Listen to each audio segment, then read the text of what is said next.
Olá pessoal, um ótimo dia, uma excelente semana a todos. Espero que vocês e seus familiares estejam todos bem com saúde. Hoje Deus tocou no meu coração para gravar um conteúdo aqui, uma mensagem sobre uma nova aliança.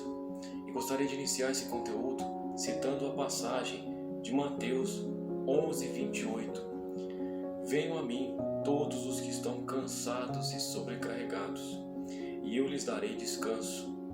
Tomem sobre vocês o meu jugo e aprendam de mim, pois sou manso e humilde de coração, e vocês encontrarão descanso para as suas almas, pois o meu jugo é suave e o meu fardo é leve. Um dos maiores embates, confrontos, batalhas na verdade, entre Jesus e o diabo ocorreu exatamente no início do ministério do Messias, do Senhor Jesus Cristo, o Salvador, o Nazareno. Nesse momento, gostaria de trazer um ponto de reflexão. O diabo sabia que Jesus havia sido escolhido e enviado e comissionado como instrumento de Deus nessa terra. Por esse motivo, o inimigo queria detê-lo, tentando impedir que a vontade e a promessa de Deus se cumprisse através de Jesus.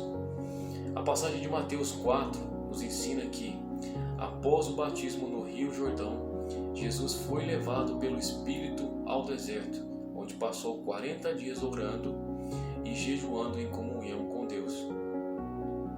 E foi justamente durante esse período, no deserto, que Satanás, o diabo, apareceu para enfrentá-lo, tentando desviá-lo do seu propósito. Satanás atacou Jesus 3 vezes, fazendo-o pecar contra Deus. E nas 3 ocasiões, Jesus exerceu autoridade sobre o diabo, declarando a palavra de Deus. Na primeira tentativa, Satanás desafiou Jesus a transformar uma pedra em pão, podendo assim provar que ele era filho de Deus. Jesus então retrucou. Em Mateus 4:4 está escrito: nem só de pão viverá o homem, mas de toda palavra que procede da boca de Deus. O diabo, muito astuto, não desistiu, continuou persistindo, e na segunda tentativa desafiou Jesus novamente a saltar do pináculo do templo para que os anjos o socorressem. E Cristo, mais uma vez, com a autoridade da palavra, respondeu: também está escrito: não ponha o Senhor, o seu Deus, à prova. E na terceira e última tentativa, Satanás tentou mexer com o ego, com a vaidade de Jesus, oferecendo poder, prometendo a ele reinos e poder e autoridade. Mas para que isso acontecesse, o diabo queria que Jesus se curvasse diante dele e o adorasse. Jesus sabia que o diabo é mentiroso e enganador e tenta sempre através da vontade da carne, através das nossas fraquezas, tentando nos persuadir para que nos desviemos do propósito que Deus já escreveu para a gente. Sendo assim, Jesus novamente repreendeu Satanás com autoridade, dizendo: retire-se, Satanás, pois está escrito: adore ao Senhor, o seu Deus, e somente a Ele preste culto. Essa autoridade e esse poder exercido por Jesus vem da palavra grega dunamis, que representa o poder miraculoso de Deus. Deus deseja que levemos a sua luz a este mundo em trevas. O Evangelho nos ensina na passagem o sal da terra e a luz do mundo em Mateus 5,16. Assim, brilhe a luz de vocês diante dos homens, para que vejam as suas boas obras e glorifiquem ao Pai de vocês que está no céu. Mas para que isso ocorresse e acontecesse, era necessário o pacto de uma nova aliança. E Jesus Cristo Nazareno é o mensageiro dessa nova aliança e veio para estabelecê-la e proclamá-la. Foi necessário que Cristo se oferecesse como sacrifício único e perfeito para redimir o homem do pecado e destruir as obras do diabo. Jesus estabeleceu uma nova aliança. Após o término da ceia da Páscoa, ele tomou o pão sem fermento, o abençoou partindo e deu os mesmos o mesmo a seus discípulos. Depois disso, tomou o cálice de vinho, o cálice da bênção, deu graças e disse: Este é o meu sangue da aliança, que é derramado a favor de muitos, para perdão dos pecados. O pão representa o corpo de Cristo, a sua carne, que seria cortada na cruz.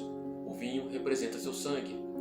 Pelo Espírito Santo, Jesus viveu uma vida perfeita, sem pecado, caminhando em total obediência a Deus, sem se desviar em nenhum momento. A palavra nos ensina em Romanos 5:19 que, logo assim, por meio das obediências de um só homem, muitos foram pecadores. Da mesma forma, por meio da obediência de um único homem, muitos serão feitos justos. Jesus Cristo, o Nazareno, foi o mediador dessa nova aliança. Em Hebreus 9:15, aprendemos que existe apenas um caminho para fazer parte desse pacto de sangue com Deus, com Cristo, mediador da nova aliança. E só por meio dele recebemos a promessa dessa herança eterna. Cristo é o mediador de uma nova aliança para que os que são chamados recebam a promessa da herança eterna. Foi pela sua obediência que Jesus se tornou o sacrifício perfeito e o autor da salvação eterna. Jesus deu a sua própria vida, um sacrifício puro, verdadeiro e perfeito e agradável, e disse: Vocês não me escolheram na verdade, fui eu quem os escolhi. De forma que tudo que pedir ao Pai em meu nome, Ele lhes concederá. A nova aliança requer total obediência, pois Deus conhece o coração de cada um e sabe das suas necessidades.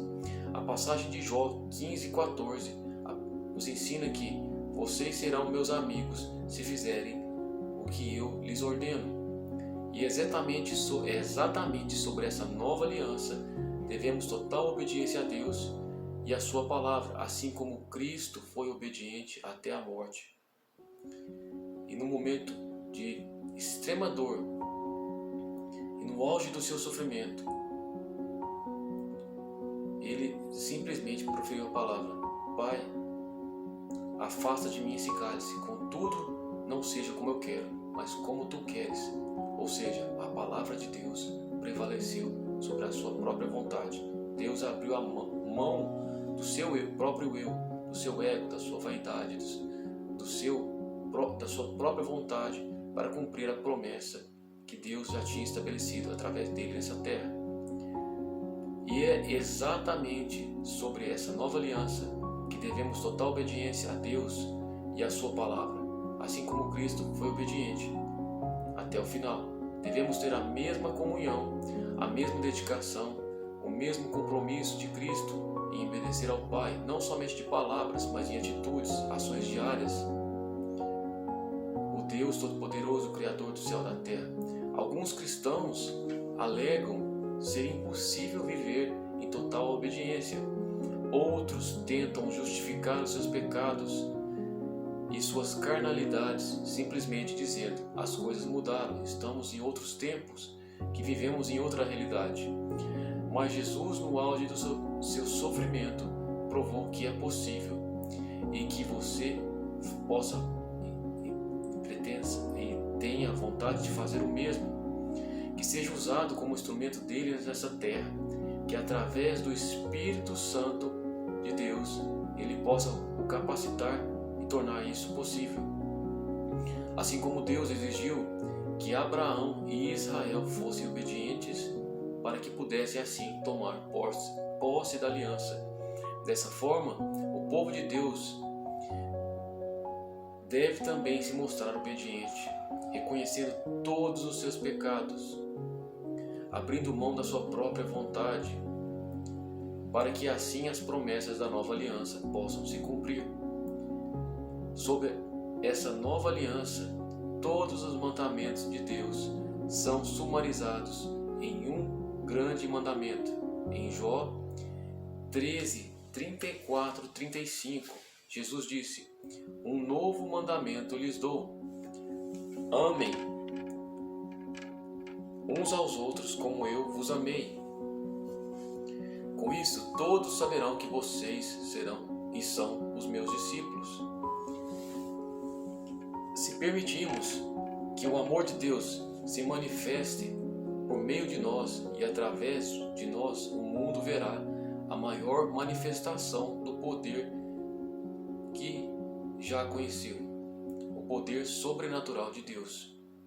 Por esta razão, devemos atender ao comissionamento divino e agir com poder e autoridade em nome do Senhor Jesus Cristo, o Nazareno. Jesus ordenou aos seus discípulos que fosse por todo o mundo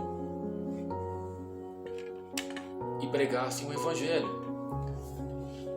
Nós, como discípulos de Cristo, nos dias atuais também recebemos essa missão.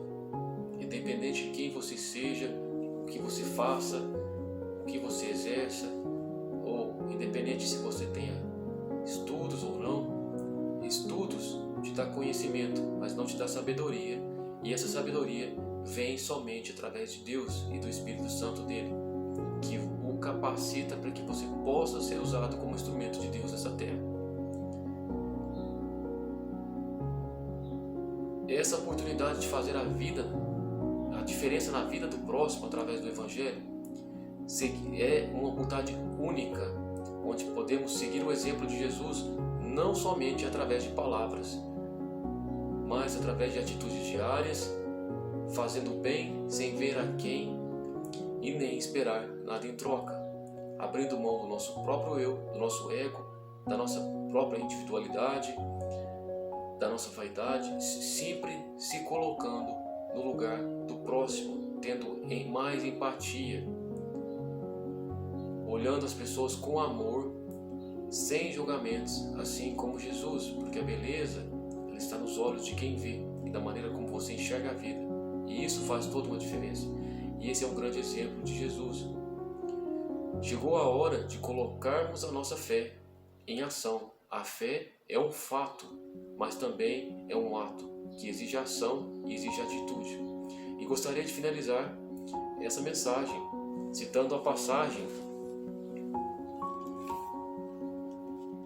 onde em Eclesiastes há para todas as coisas um tempo determinado por Deus.